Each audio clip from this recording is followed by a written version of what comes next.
नमस्कार दोस्तों, आप सभी का स्वागत है एक बार फिर से एक नए वीडियो में। तो दोस्तों, एल्बर्ट आइंस्टाइन का नाम आप सभी लोगों ने सुना होगा।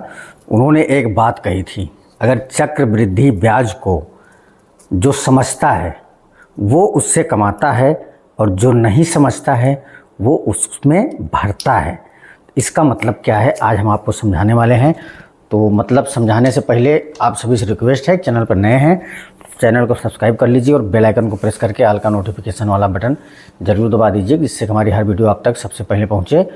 तो आज का जो टॉपिक है वो है म्यूचुअल फंड बनाम इंडेक्स ईटीएफ। म्यूचुअल फंड क्या है आप लोग सभी जानते हैं, और इंडेक्स ईटीएफ क्या है ये भी लगभग आप सभी लोग जानते हैं। इसमें आज हम कंपेयर करने वाले हैं कि बेहतर कौन सा है। म्यूचुअल फंड में अगर आप निवेश करते हैं तो क्या फ़ायदे होते हैं, और अगर आप ईटीएफ में निवेश करते हैं तो क्या फ़ायदे होते हैं। तो इसमें एक एक करके हम आपको सारी चीज़ें बताएंगे, कंपनी का नाम, योजना एवं चक्रवृद्धि ब्याज के फ़ायदे। तो आइए शुरू करते हैं और लेके चलते हैं अपने आप को मैं कंप्यूटर स्क्रीन पर। तो अब ये देखिए, एक तरह से पहले इसका हम आपको सूची दिखा देते हैं कि इसमें हम क्या क्या बात करने वाले हैं। आज के इस प्रेजेंटेशन में हम म्यूचुअल फंड और इंडेक्स ईटीएफ की विस्तृत तुलना करेंगे, कंपनियों के नाम और उनकी योजनाओं, खर्च, रिटर्न और चक्रवृद्धि ब्याज के जादू को समझेंगे। इसमें क्या क्या होगा टॉपिक, म्यूचुअल फंड क्या है, ईटीएफ इंडेक्स क्या है, और प्रमुख एएमसी कंपनियां कौन सी हैं, म्यूचुअल फंड की योजनाएं क्या हैं, ईटीएफ की योजनाएं क्या हैं, ईटीएफ और तुलना जो है ईटीएफ और म्यूचुअल फंड के बारे में, मतलब दोनों को तुलना करेंगे, और चक्रवृद्धि के ब्याज के फ़ायदे बताएंगे और निवेश की सलाह देंगे। तो दोस्तों, और इसमें अगर आपके मन में कुछ प्रश्न हो सकते हैं, जैसे कि म्यूचुअल फंड में निवेश करना चाहिए या ईटीएफ में, उसका भी हम आपको जवाब देंगे, और कौन सी कंपनी और कौन सी योजना बेहतर है इसको भी हम बताएंगे। अगर 1000 रुपये प्रति माह से आप 20 साल में कितना आपका होगा, अगर 1000 रुपये प्रति माह अगर आप पे करते हैं एज ए SIP, तो 20 साल में इसका कितना आपको रिटर्न मिलने वाला है, ये सारी चीज़ें बात करेंगे। और एक्सपेंस रेशियो का असर कितना होता है ये भी हम बात करने वाले हैं। तो आइए देखते हैं आगे क्या है। तो आगे में आते हैं म्यूचुअल फंड क्या है। म्यूचुअल फंड एक ऐसा निवेश का साधन है जिसमें बहुत सारे निवेशक का पैसा इकट्ठा करके एक पेशेवर यानी कि फंड मैनेजर शेयर, बॉन्ड और अन्य संपत्तियों में निवेश करता है। ये होता है mutual fund. Fund manager SEBI पंजीकृत विशेषज्ञ जो आपके पैसे का प्रबंधन करता है और डाइवर्सिफिकेशन करता है। एक कंपनी मतलब एक साथ कई कंपनियों में निवेश करता है, इसका जोखिम कम होता है। अगर कोई लॉस में भी जाता है तो वहीं पे दूसरी कंपनी फ़ायदे में भी होती है तो लॉस कम होता है। ये होता है डाइवर्सिफिकेशन। SIP की सुविधा मात्र 500 रुपये से आप प्रति माह शुरू कर सकते हैं और इसको एक नियमित आदत में डाल सकते हैं। फिर उसके बाद आता है NAV आधारित। हर दिन NAV बदलती है, बाज़ार बंद होने के बाद खरीद और बिक्री होती है। फिर आते हैं कि इंडेक्स क्या है। इंडेक्स ETF क्या है। तो इंडेक्स ETF जो है वो है ETF एक्सचेंज ट्रेड फंड। एक ऐसा फंड है जो स्टॉक एक्सचेंज NSE और BSE पर शेयरों की तरह ट्रेड होता है। यह किसी इंडेक्स जैसे निफ्टी 50 सेंसेक्स को 1:1 ट्रैक करता है। रियल टाइम ट्रेडिंग होती है, बाज़ार समय में कभी भी खरीदे और बेचे, जैसे शेयर खरीदा और बेचा जाता है। और इसमें जो एक्सपेंस रेशियो होता है वो कम होता है, वो 0.05% लेके 0.2% होता है, जो बहुत कम लागत है। और पैसिव मैनेजमेंट ये अपने को देता है, जैसे एक इंडेक्स को ट्रैक करता है, फंड मैनेजर की ज़रूरत नहीं पड़ती। यहाँ पे आप अपने आप से देख सकते हो। और यहाँ पे क्या है कि यहाँ पे आपको डीमैट अकाउंट जो है वो ओपन करना अनिवार्य होता है, क्योंकि बिना डीमैट अकाउंट के आप ETF में आप इन्वेस्ट नहीं कर सकते हो। और फिर उसके बाद आते हैं भारत की प्रमुख AMC कंपनियाँ। नंबर 1 पे है SBI म्यूचुअल फंड, जिसका लगभग 10.5 लाख करोड़ का एक वो है टर्नओवर है। ये सार्वजनिक क्षेत्र की कंपनी है। दूसरे नंबर पे आती है HDFC म्यूचुअल फंड, जो 7.1 लाख करोड़ का टर्नओवर है, निजी क्षेत्र की है। और तीसरे नंबर पे आती है ICICI प्रू म्यूचुअल फंड, जिसका 7 लाख करोड़ का कैपिटल है, ये निजी क्षेत्र का है। फिर चौथे पे आता है कोटक म्यूचुअल फंड, जिसका 3.1 लाख करोड़ का इन्वेस्टमेंट है, या फिर एक तरह से कैपिटल मान लें, ये भी निजी क्षेत्र की है। और उसके बाद आता है एक्सिस म्यूचुअल फंड जो 2.9 लाख करोड़ का है इसका कैपिटल, ये भी निजी क्षेत्र की है। और फिर आता है निपॉन इंडिया म्यूचुअल फंड, ये जो है 4.2 लाख करोड़ का है, ये विदेशी साझेदारी के आधार पे है। और फिर आता है 7 नंबर पे मिराई एसेट म्यूचुअल फंड, ये है 1.7 लाख करोड़ रुपए का इसका कैपिटल, और ये कोरियाई साझेदारी के साथ में चल रहा है। और 8वां आता है यूटीआई म्यूचुअल फंड जो 2.8 लाख करोड़ का इनका कैपिटल है, ये सार्वजनिक क्षेत्र का है। तो ये टोटल 8 ऐसे हैं जो भरोसेमंद हैं। ये भारत में सबसे ज़्यादा, मतलब अपने यहाँ के जो सबसे ज़्यादा फेमस ब्रांड हैं वो यही है। और म्यूचुअल फंड का प्रमुख योजनाएं जो हैं वो अगर आप देखें तो इस प्रकार से हैं। Mirae asset large cap fund जो है वो मिराई की है। Mirae asset large cap fund Mirae की है, जो लार्ज कैप में इन्वेस्ट करते हैं। ये 0.54% का इनका एक्सपेंस रेशियो है, और ये आपको रिटर्न में 5 साल में आपको 17% दे रहे हैं का मतलब अभी का जो रिकॉर्ड है वो वही है। पराग पारिक फ्लेक्सी कैप फंड है, और ये फ्लेक्सी कैप है, और ये 0.64% का इसका एक्सपेंस रेशियो है, और इसका रिटर्न जो है वो 22% का है। फिर आता है स्मॉल कैप फंड, इसमें आपको रिटर्न 28% का मिलता है, जो एसबीआई म्यूचुअल फंड के जरिए होता है। एक्सिस ब्लू चिप फंड जो है वो आता है 16% रिटर्न के साथ में, जो अभी तक का इनका रिकॉर्ड है। और ये ज़्यादा भी हो जाता है और कम भी हो जाता है। कम का मतलब मान चलिए कि आपको कम से कम 12% तो आपको मिलना ही है, बाकी ज़्यादा में तो कुछ भी हो सकता है। और अभी तक हमने जितने भी कैलकुलेशन आपको बताए हैं वो 12% पे ही बताए हैं, क्योंकि हम मिनिमम लेके चलते हैं। लेकिन अगर यही चीज़ें 12 से 22 होती है तो उसका जो प्रॉफिट होता है ना, जो कंपाउंडिंग होता है, बहुत ज़बरदस्त होता है, जो हम आगे बताने वाले हैं। और उसके बाद आता है HDFC मिड कैप और अपोर्ट है, ये 24% देता है। कोटक फ्लेक्सी है, ये 18% देता है। ICI प्रू है जो आपको 25% देता है। और फिर आता है निपॉन इंडिया ग्रोथ फंड जो आपको 23% देता है। तो जैसे हमने बोला कि आपको 12% हम मिनिमम लेके चलते हैं, लेकिन होता क्या है कि अच्छा मिलता ही है। अब आते हैं इंडेक्स ETF की प्रमुख योजनाएं। निपॉन इंडिया निफ्टी 50 ETF है, और SBI निफ्टी 50 ETF है, HDFC निफ्टी 50 है। और इन सब का एक बार जो इनका मार्केट कैपिटल है वो देखते हैं। तो निपॉन का जो है 58,100 करोड़ का है। SBI का 1,59,000 करोड़ का है, जो सबसे बड़ा है अभी तक का। HDFC निफ्टी 50 ETF है 3900 करोड़ का। ICI प्रू 1200 का है। मिराई है 920 करोड़ का। कोटक निफ्टी बैंक है, वो है कोटक जो है वो निफ्टी बैंक में इन्वेस्ट करती है, वो 2500 का है, 2500 करोड़ का। मोतीलाल ओसवाल जो है वो अमेरिकन कंपनी नस्दाक जो इंडेक्स है, नस्दाक 100 जो है वहाँ पे इन्वेस्ट करती है, जो 5100 करोड़ का है। निपॉन इंडिया गोल्ड ETF है जो 9100 करोड़ का है। तो ये तो रहे ETF के जो प्रमुख थे, जहाँ पे ETF में आप पैसा इन्वेस्ट कर सकते हैं। और दोनों की तुलना करते हैं म्यूचुअल फंड वर्सेस ETF। तो दोनों का एक बार समझिए विशेषता, म्यूचुअल फंड और इंडेक्स ETF, ठीक है। विशेषता जो है वो प्रबंधन मैनेजमेंट जो होता है वो एक्टिव फंड मैनेजर होता है इसमें म्यूचुअल फंड में, और जो ETF में होता है इंडेक्स ETF में पैसिव इंडेक्स ट्रैकिंग होती है, यानी कि जब भी मार्केट खुलता है आप उसे देख सकते हैं। एक्सपेंस रेशियो जो है वो म्यूचुअल फंड में है 0.5 से लेकर 2.5% तक, जो ज़्यादा है। ज़्यादा का मतलब है कि जो 2.5 है वो बहुत ज़्यादा ही है। बाकी जो इंडेक्स ETF है वो 0.03% से लेकर 0.58 तक, मतलब जहाँ इसका लास्ट है वहाँ से म्यूचुअल फंड का शुरुआत होता है। तो इसमें तो आप ETF बेटर है। और ख़रीद और बिक्री पर जो है या नेवी पर आधारित होता है, यानी कि दिन के लास्ट में, दिन के अंत में होता है जब मार्केट बंद होने वाला होता है। और ये क्या इंडेक्स ETF जो है वो रियल टाइम, यानी कि जब मार्केट हावर होता है, जब मार्केट खुला हुआ होता है, तो उस समय पे आप इसमें ख़रीदारी बिकवाली कर सकते हैं।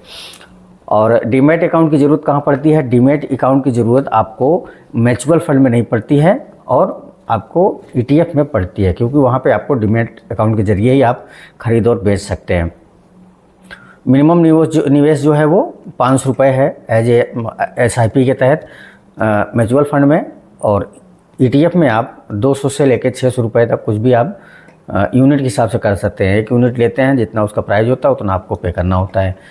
और लिक्विडिटी जो है वो D+1 है या फिर D+3 है, लेकिन ETF में आपको तुरंत स्टॉक की तरह आप उसमें मिल जाता है।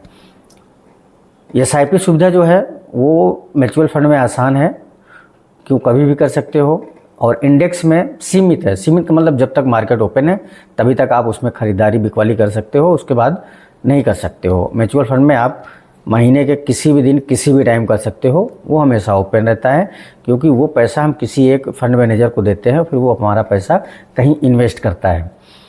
और फिर उसके बाद आते हैं डिविडेंड। डिविडेंड जो है वो ग्रोथ या फिर IDCW के विकल्प के रूप में होता है, लेकिन ETF में क्या होता है, ETF में ग्रोथ एक्सचेंज पर होता है। जितना एक्सचेंज वो ग्रोथ करता है इंडेक्स, उतना आपको मिलता है। और ट्रांसपेरेंसी जो है वो मासिक पोर्टल आपको मिलता है म्यूचुअल फंड में, और रोज़ाना पोर्टल जो है आपको मिलता है पोर्टफोलियो ETF में। अब देखते हैं चक्रवृद्धि का जादू। चक्रवृद्धि का जादू ऐसा होता है कि जब इसको, जैसा कि हमने आपको शुरू में ही बताया कि चक्रवृद्धि ब्याज दुनिया का 8वां अजूबा है। जो इसे समझता है वह इससे कमाता है, और जो नहीं इससे समझता वो वह इसमें भरता है। ये कहा था एल्बर्ट आइंस्टीन ने। तो ये फार्मूला है, अगर आप कैलकुलेशन करना चाहते हैं तो वीडियो पुश करके आप दे सकते हैं और फार्मूला आप लिख सकते हैं। और आगे बढ़ते हैं, तो आगे बढ़ने में आपको 1000 माह की SIP से क्या बनेगा, जैसे कि हमने आपको बताया ना कि अगर आप चक्रवृद्धि ब्याज पे जाते हैं कंपाउंडिंग पे, तो वहाँ अगर आप 1000 रुपये पर माह पे करते हैं तो वहाँ से आपको क्या बनता है, कितना मिलता है। अब देखिए, अगर आप 1000 रुपये प्रति माह जमा करते हैं तो 5 वर्ष में आप टोटल जमा करेंगे 60,000 रुपये। 12% की ब्याज दर पे आपको मिलता है 81,669 रुपये, और 15% पर मिलता है 87,743 रुपये, और 18% पर मिलता है आपको 94,395 रुपये। ये हुआ 5 साल में। 10 साल में 1,20,000 रुपये आप जमा करेंगे, आपको 12% मिलने वाला है 2,32,339 रुपये। 15 पे मिलता है 2,78,657 रुपये, और 18% में मिलता है 3,35,567 रुपये। अब वही आ जाते हैं हम 15 साल पे। 1,80,000 हमारा पूरा पैसा होगा जो हम जमा करेंगे 15 साल। 5,02,280 रुपये आपको मिलता है 12% के ब्याज दर पर रिटर्न। और 15% पे जाते हैं 6,70,979 रुपये मिलता है, और 18% पे जाते हैं तो 9,06,019 रुपये मिलता है। अब आते हैं 20 साल में, 2,40,000 रुपये आपका जमा होगा, और ये आपको 12% पे लेगा लगभग 10 लाख रुपये, 9,98,835 रुपये। और 15% में आपको 15,15,981 रुपये देता है। और फिर आते हैं 18% पे, सीधा 23,15,012 रुपये मिलता है आपको 20 साल के इन्वेस्टमेंट पे। फिर आते हैं 25 साल में, ये है 1,000 रुपये पर महीना बचा के आप जो जमा कर रहे हो ना, उसका कंपाउंडिंग है, उसका ये रिटर्न है। और फिर आते हैं 25 साल में, 3 लाख रुपये आप जमा करोगे, 18,78,848 रुपये हो जाते हैं 12% के ब्याज दर पे। 15% पे हो जाता है 32,54,895, और 18% पे होता है 57,03,140 रुपये। फिर आते हैं 30 साल में। 30 साल में आपको 3,60,000 रुपये पे करना है। जो 12% का है, जो मिनिमम आपको मिलने वाला है वो 34,94,964 मिलने वाला है, यानी कि 35 लाख रुपए मिलेगा आपको 12% के ब्याज दर पे। वहीं अगर आपको ये 15% का रिटर्न दे जाता है तो 69,90,544 रुपये मिलने वाला है आपको 15% के ब्याज दर पर। अगर यही 18% का ब्याज दर हो जाए, अगर आपको मिल जाए रिटर्न में, जो मिलता है कोई बड़ी बात नहीं है, मिलता है। और ये हो गया 1,43,83,82,22 रुपये। तो जिनके दिमाग में ये है ना कि अगर हम 1,000 रुपये पर मंथ जमा करते हैं तो क्या इससे हम करोड़पति बन सकते हैं, तो जी हाँ, बिल्कुल बन सकते हैं। ये आपके सामने है, हमने आपको ये दिखा दिया। ये है आपके सामने कंपाउंडिंग का खेल। इसमें आप 1,000 रुपये महीना बचाते हो तो 30 साल में आपके पास 1 करोड़ से ज़्यादा रुपए होने वाले हैं। तो और आगे बढ़ते हैं, तो आगे में आपको दिखाते हैं एक्सपेंस रेशियो का असर जो है वो लागत का महत्व होता है। अब हम आपको दिखाते हैं 1 लाख पे कितना आपको मिलता है। जो बेहतर है वो ETF है, 0.1% है एक्सपेंस रेशियो है, जहाँ सबसे ज़्यादा आपको मिलता है। कुल मूल का शकल जो है वो 9,64,629 रुपये होता है, जिसमें आपको 12,890 रुपये एक्सपेंस खर्चा होता है और शुद्ध प्राप्ति होती है 9,51,739 रुपये। और म्यूचुअल फंड जो है वो 1% के लगभग होता है, ठीक ही है। ये लगभग आपको 9,64,000 रुपये, मतलब वही सेम पैसा आप यहाँ पूरा होता है।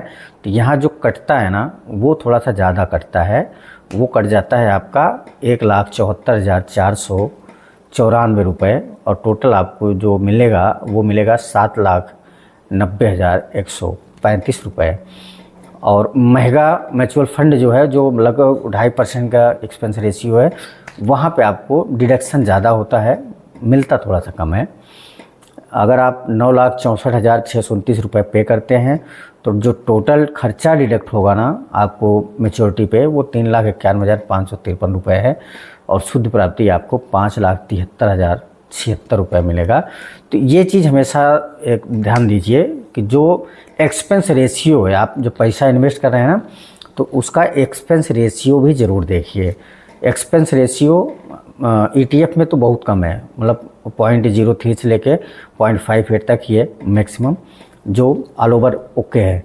म्यूचुअल फंड में जो है वो है, उसमें यहाँ पे 0.5 से शुरुआत होती है और मैक्सिमम जो है 2.5 तक जाता है। तो वही है, 0.5 से लेके 1% अगर आपको एक्सपेंस रेशियो है, तो ये लगभग 8 लाख, मतलब 1 लाख रुपये 20 साल अगर आप जमा करके छोड़ देते हैं, तो उसका जो रिटर्न मिलेगा 12% में, वो ये मिलेगा। तो अगर एक तरह से देखें तो आपको पूरा फोकस जो है इस पे, जब आप पैसा जमा करते हैं तो अपना एक्सपेंस रेशियो ज़रूर देखें जहाँ पे आप पे कर रहे हैं। नहीं तो बाद में पता चला कि आप तो पूरे 20 साल पैसा जमा किए हो, बाद में फिर पता चला कि वही 9,64,629 रुपये मिलने थे, उसकी जगह पे आपको 5,73,076 रुपये मिलेंगे। तो ये चीज़ आपको, हमको लगता है कि बेहतर समझ में आई होगी। अब ये देखते हैं SIP ग्रोथ और चक्रवृद्धि की शक्ति, जो हमने बोला था ना आपको कंपाउंडिंग। यहाँ देखिए आप 5 साल में आप देख सकते हैं कि अगर आप 3 रुपये जमा करते हैं तो 4 रुपये हो जाते हैं, और 10 साल में अगर आप 6 रुपये जमा करते हैं तो 12, मतलब 6 रुपये का मतलब यही है कि अगर 5,000 रुपये पर महीना जमा करते हैं और 12% का रिटर्न जो है आप कैलकुलेट करते हैं, तो ये होगा आपके पास 5 साल में कितना होगा, ये देख सकते हैं। अगर आपने, और सबसे जो जिसका ज़बरदस्त कंपाउंडिंग है वो है 30 साल में। 30 साल में ये आपको 174.74 लाख रुपए मिलता है। जब 30 साल में आप 18 लाख रुपए पे करते हो तो वहाँ आपको मिलता है 1,74,74,000 रुपये। यहाँ पे आपको सबसे ज़्यादा ग्रोथ देखने को मिलेगी जो 30 साल वाला है। अच्छा 25 साल वाला भी है। यहाँ आप 15 लाख जमा करते हो तो 15 लाख जमा करने के बाद आपको टोटल 94.88 लाख मिलता है, यानी कि थोड़ा सा 1 करोड़ से थोड़ा सा कम मिलेगा। और फिर उसके बाद जो है आप आते हो 20 साल में 12 लाख आप जमा करोगे, 12 लाख के बदले आपको मिलेगा 50 लाख रुपए। तो काफ़ी बेटर है, अच्छा है। तो कंपाउंडिंग जो है वो सबसे ज़बरदस्त होता है। तो ये चीज़ आपको ध्यान में रखना है कि जो एल्बर्ट आइंस्टीन ने कहा था कि कंपाउंडिंग जो है एक ऐसा 8वां अजूबा है कि जो समझता है वो पैसा कमाता है, और जो नहीं समझता वो ज़िंदगी भर कंपाउंडिंग का पैसा भरता है एज EMI। अब देखते हैं कि 72 का नियम क्या है, रूल ऑफ 72। पैसा दोगुना होने में कितना समय लगता है, आसान गणना आपको हम बताते हैं कि अगर आप FD या सेविंग में डालते हैं तो 6% के हिसाब से पैसा मिलता है। पैसा दोगुना होने में पूरे 12 साल लगते हैं। वही अगर आप डॉग फंड में डालते हैं तो वहाँ 8% में आपको पैसा मिलता है, और 9 साल लगते हैं उसको दुगना होने में, जो भी आप पैसा जमा करेंगे। और वहीं आ जाते हैं लार्ज कैप म्यूचुअल फंड में, तो 10% के हिसाब से पैसा दुगना होता है 7.2 ईयर में। वहीं 12% का रिटर्न आपको देता है इंडेक्स ETF, पैसा दुगना होता है 6 साल में। पैसा दुगना होता है 4.8 साल में मिड कैप म्यूचुअल फंड में 15% के रिटर्न से। 18% के रिटर्न से आपको 4 साल में मिल जाता है स्मॉल कैप म्यूचुअल फंड में, और 24% के हिसाब से 3 साल में पैसा आपका डबल होता है डायरेक्ट स्टॉक में। तो जितना आप थोड़ा सा प्रॉफिट की तरफ जाते हैं, जैसे अब ये स्मॉल कैप है, इसमें थोड़ा सा रिस्क हो जाता है। जब आप डायरेक्ट फंड उसमें जाते हैं स्टॉक में, तो वहाँ थोड़ा सा और रिस्क बढ़ जाता है। तो ये कहने का मतलब ये है कि आप आगे का आने वाला जो टाइम है ना, वो क्या होगा, कैसे होगा, तो उसके हिसाब से आप इन्वेस्टमेंट जो है ना, एक लिमिटेड और एक लालच में ना पड़ के एक आसानी से, बाकी मिलने को तो जो अब 12% दे रहा है वो 17-18% देगा, वहाँ भी आपका बढ़िया रिटर्न मिल जाएगा। तो जहाँ वहीं पे आप इन्वेस्ट करिए जहाँ आपका पैसा डूबने के चांस बहुत कम है, ना के बराबर है। शुरू कैसे करें निवेश की सलाह, यानी कि अगर आप म्यूचुअल फंड चुन रहे हैं तो वहाँ पे आपको डीमैट अकाउंट की ज़रूरत नहीं है। नियमित SIP के रूप में करना है, नियमित जो पे करना है SIP के रूप में करना है। बिना टेंशन ऑटो इन्वेस्ट चाहते हैं, एक्सपर्ट फंड मैनेजर पर भरोसा है, लमसम प्लस SIP दोनों करना है, टैक्स बचत एल्स चाहते हैं तो आप म्यूचुअल फंड को चुनें। अगर डीमैट अकाउंट है जीरोधा या फिर ग्रो का, या फिर कई कंपनियां और बहुत आती हैं, एंजल ब्रोकर, एंजल है, एंजल वन है और फायर्स है, बहुत सारी हैं, और लंबे समय के लिए निष्क्रिय निवेश है, कम एक्सपेंस रेशियो चाहते हैं, इंडेक्स को 1:1 ट्रैक करना चाहते हैं और मार्केट हावर में ट्रेड करना चाहते हैं, बड़ी राशि एक मुश्त निवेश करनी है, तो आप चुनिए ETF। अब क्लियर हो गया कि म्यूचुअल फंड किसको चुनना है और ETF किसको चुनना है, तो ये चीज़ें क्लियर हो गई। उसके बाद आते हैं कंक्लूजन पे। तो कंक्लूजन जो है, म्यूचुअल फंड आसान, SIP फ्रेंडली, एक्सपर्ट मैनेजर नए निवेशक के लिए अच्छा होता है। इंडेक्स ETF कम लागत, passive long term wealth creation, यानी कि अनुभवी निवेशकों के लिए ज़्यादा बेटर है। चक्रवृद्धि का जादू, जल्दी शुरू करें, लंबे समय तक चलें, 1,000 रुपये प्रति माह से भी करोड़ों बन सकता है। सबसे महत्वपूर्ण, निवेश शुरू करें, बाज़ार का इंतज़ार ना करें, बाज़ार कहाँ है ये नहीं देखना, आप सिर्फ निवेश शुरू करिए। सबसे महत्वपूर्ण जो होता है ना, यही चीज़ होता है। और एक्सपेंस रेशियो पर ध्यान दें, जैसा कि मैंने आपको बताया, एक्सपेंस रेशियो पर ज़रूर ध्यान दें, क्योंकि अगर एक्सपेंस रेशियो ज़्यादा हो गया तो रिटर्न आपका जो वापस होगा जब मैच्योर होगा तो बहुत कम मिलेगा, काफ़ी डिडक्शन हो जाता है। और डाइवर्सिफिकेशन का ध्यान रखें और पैनिक से बचे रहें। कभी भी अगर मार्केट में उथल पुथल होती है तो आराम से शांति से बैठे रहें, घबराने की ज़रूरत नहीं है। तो उम्मीद है दोस्तों आज का वीडियो ये वाला बहुत लंबा हो गया है, लेकिन अच्छी जानकारी है। अगर आप लोगों को अच्छी लगे, आपके लिए यूजफुल है, तो अपने दोस्तों के साथ शेयर करें, मित्रों के साथ शेयर करें, घर वालों के साथ शेयर करें और अपने रिश्तेदारों के साथ शेयर जरूर करें। तो ऐसे ही वीडियो आपको मिलते रहेंगे। कैसा लगा हमारा ये प्रेजेंटेशन कमेंट में जरूर बताइए। चैनल पर नए हैं तो सब्सक्राइब जरूर करिएगा। मिलते हैं दोस्तों एक और ऐसी वीडियो में, तब तक के लिए दोस्तों जय हिंद।